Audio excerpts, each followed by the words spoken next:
Hi, this is Joe. Thanks for tuning in today. In my video, How Tall Was Goliath?, one of the main comments I received is to have a discussion about Goliath's armor.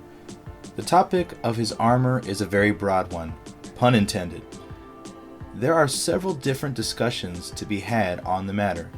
This video focuses on the weight of the armor and spear, as that is most germane to the discussion of Goliath's height. Namely, we will explore the weight of the shekel in biblical times. I will get into the possible origins, parallels in history, and whether the armor was indeed contemporary in different videos. First off, in order to understand our topic of the weight of Goliath's armor and spear, we need to first off deal with what a shekel is. The shekel was a unit of weight used in commerce, and literally means weight. It was very widespread, being used throughout the Levant. It was also a very ancient measurement, with its first known mention occurring during the reign of the Akkadian king Naram-Sin in the year 2150 before the Common Era. In the Bible, Abraham purchases the Cave of the Patriarchs from Ephron the Hittite for 400 silver shekels. Most of the biblical period takes place before the advent of coinage, which only occurred in 600 before the Common Era with the Lydian stater. The shekel was an important weight for the ancient Israelites and Judites. It is mentioned in the Bible that whenever a census was to be conducted, the census takers would count the half-shekel donation that was given and not the people. The Talmud learns out from this verse in Exodus that this was an annual donation to the temple treasury for the upkeep of temple service. The question then becomes, how much did a shekel weigh? The weight of the shekel has varied over time, millennia, and locale. In the ancient kingdom of Judah, officially sanctioned shekel weights were used to keep everyone honest. This is evidence of the royal responsibility to ensure just weights and balances as mentioned in the Bible. These weights have been found in numerous archaeological digs throughout the land of Israel. According to the archaeological evidence, the kingdom of Judah had two different units of a shekel. The earliest measurement, which was equal to the Egyptian kedet,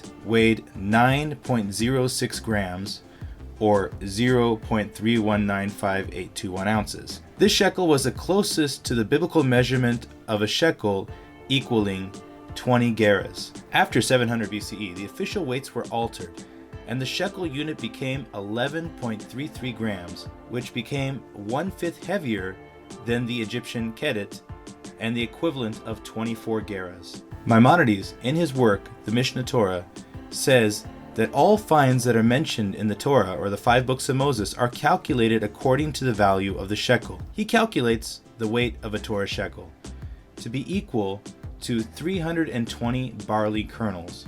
The modern barley kernel weight per thousand is between 30 to 45 grams. This would mean that a kernel of barley weighs between 30 to 45 milligrams. According to Maimonides, the amount of the shekel would be between 9.6 grams to 14.4 grams. With all of the aforementioned information, we are now armed to deal with the issue of Goliath's armor. In 1 Samuel chapter 17 verse 5 of the Masoretic text, we are told that Goliath had scale armor that weighed 5,000 bronze shekels. The Septuagint text reads that Goliath's armor weighed 5,000 brass and iron shekels. Within the Dead Sea Scrolls, a fragment of the book of Samuel has been found and is labeled as 4Q Sam. This section of the scroll is badly damaged but seems to be in agreement with the Masoretic text. Goliath's spearhead was 600 shekels in weight. It is important to note that there are differences in the size of the weights for different objects, but the unit of weight is the same. An example would be a pound of feathers versus a pound of steel, but the end product is that a pound is a pound. The same is true here with 5,000 bronze shekels. Therefore, the minimum Goliath's armor could have weighed was 45.3 kilograms, or just under 100 pounds, based off of the Judite 9.06 unit for a shekel. The next up is the calculation of Maimonides at 48 kilograms, or just under 106 pounds.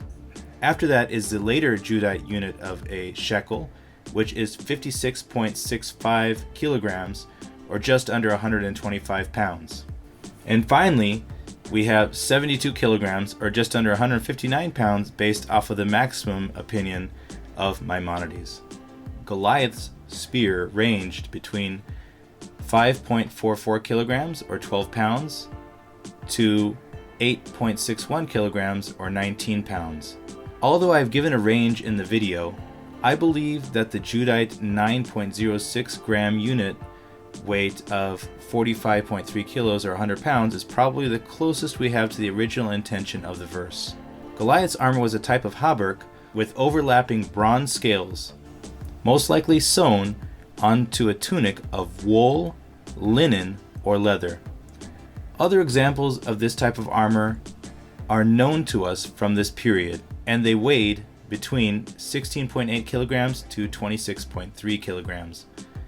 Goliath's armor would have been almost double that of his contemporary armored warriors, a feat indeed. That being said, according to a 2018 article in Popular Mechanics, this seems to be par for the course for the United States Marine Corps, and I quote, "In 2016, the Marine Corps Times reported a new standard for strength and endurance. An average Marine Corps infantry officer should be physically able to carry 152 pounds for 9 miles. That load might sound extreme, but even official documents describe carrying 100 pounds as standard. In the ensuing debate about whether this was realistic, one Marine infantryman described carrying more than 200 pounds during missions in Afghanistan. It seems that the US government requires the Marines to actually be giants of men." Thanks for watching. If you got benefit out of that, please make sure to like and subscribe. Let me know what you think in the comments. And if you really want to support the channel, consider donating to my Patreon. But while I have you here, check out these interesting videos on other topics. Thanks for tuning in. Have a great day.